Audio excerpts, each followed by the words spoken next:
Hvala lijepo.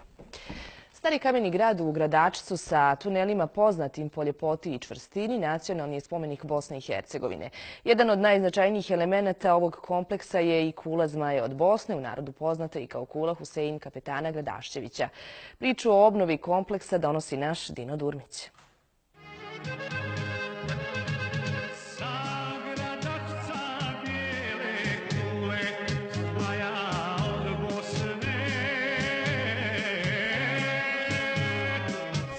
Vlada Federacije Bosne i Hercegovine i u 2018. godini nastavlja pomagati razvoj turizma u našoj zemlji.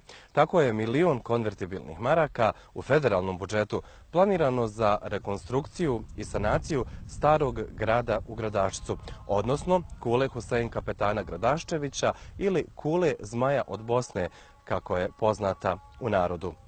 Ova kula, odnosno kompleks starog grada u Gradačcu, pod zaštitom države je od 1962. godine, a 2004. godine sve je uvršteno na listu nacionalnih spomenika. Koje bitne historijske činjenice se vežu za stari grad u Gradačcu ili kulu Zmaja od Bosne, pogledajte u nastavku. Na mjestu gdje je nekada bila Gradačačka palanka 1756. godine izgrađena je utvrda i formiran stari grad Gradačac sa 15 teških topova u svakom trenutku spremnih da odgovore napadu neprijatelja. Historijski podaci govore da je kulu u ovom kompleksu gradilo nekoliko kapetana, od Mehmedbega pa sve do posljednjeg Husein kapetana Gradaščevića.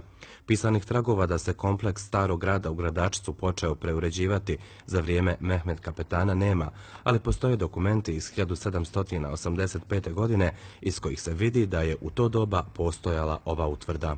Ukupna površina je 35 duluma ovdje i ovo je u stvari bilo vojno utvrđenje, mada mi sad to zovemo stari dio Gradačca. I sve je ovdje prepoznatljivo na osnovu glavnog objekta, a glavni objekat je kula Husein kapetana Gradaščevića. Kula i kompleks oko kule u Gradačcu je oštećen u toku posljednjeg rata. Velika oštećenja je pretrpjela i Sahat kula. Stoga će u narednom periodu od Vlade Federacije Bosne i Hercegovine za obnovu ovog kompleksa biti naznačena značajna novčana sredstva. Osim kule i njenog dijela, užijeg dijela koji ima u fazi raspadanja, mogu da padnu svaki dan, misli se na bedeme ili neke druge prostorije, postoje i drugi objekti u samom utvrđenju koji su jako u lošem stanju. Normalno to će struka da kaže šta je to najneophodnije, šta je najpreče da se radi. Kao struka moramo konstatovati da je zaista utvrda ugrožena. Ugrožene su sve tri, odnosno 3 kapi kule, ugrožena je odnosno Sahat kula. Svi, znači, potrebno je neophodno i brzo intervenisati u smislu rekonstrukcije krovova na svim kapi kulama i na kuli Sahat kuli. Bakir Ahmetašević se kao koncesionar između ostalog brine o kuli, ali i o tunelima ispod kule i ističe da je zainteresiranost turista, pogotovo u ljetnom periodu, velika i obilazak tunela je dostupan posjetiocima. Mi se nalazimo u ulazu u tunele ispod kule koji se nalaze ovdje, s tim što, znači, ovo je nekad korišten kao pravi ulaz na kulu, znači prije Austro-Ugarske. Ovo je prostorija zajednička tek kad se uđe, a iza mene je prvi tunel.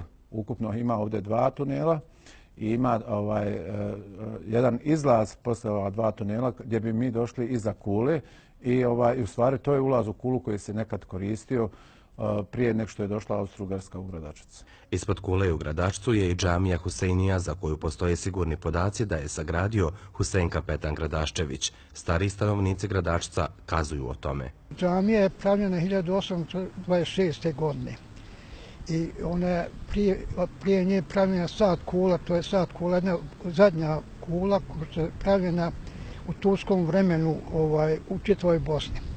A džamija je pravljena 2 godine kasnije. Interesantno je da je Husein kapetan Gradaščević bio mlad čovjek kad je pravio jednu i drugu zgradu. Sa 22 godine je počeo praviti džamiju, a Sahat kula je prije ta radila.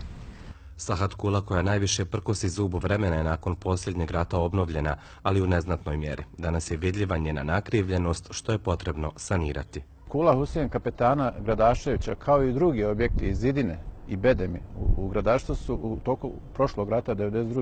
1995. godine bili u većoj mjeri oštećeni u dobrom dijelu, direktnim pogodcima projektilima i to je poslije samog rata nije se to odmah obnavljalo, nije bilo sredstava. Kako su u razgovoru istakli u Zavodu za zaštitu i korištenje kulturno-historijskog nasljeđa Tuzlanskog kantona, ulaganje milion maraka u obnovu kule u Gradačcu je prvo značajno poslijeratno ulaganje.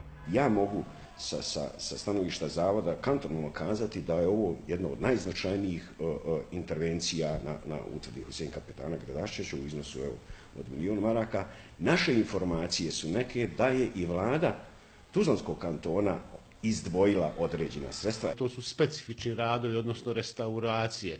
U svakom slučaju i ovaj milion konvertibilnih maraka koje je izdvojila vlada federacije će doprinijeti, znači da se otpočnu radovi na Kuli, odnosno u starom gradu Kula, a isto tako ovdje je bitno pomenuti da i vlada Tuzlanskog kantona je izdvojila iznos od 400-450.000 konvertibilnih maraka u kapitalne izdatke.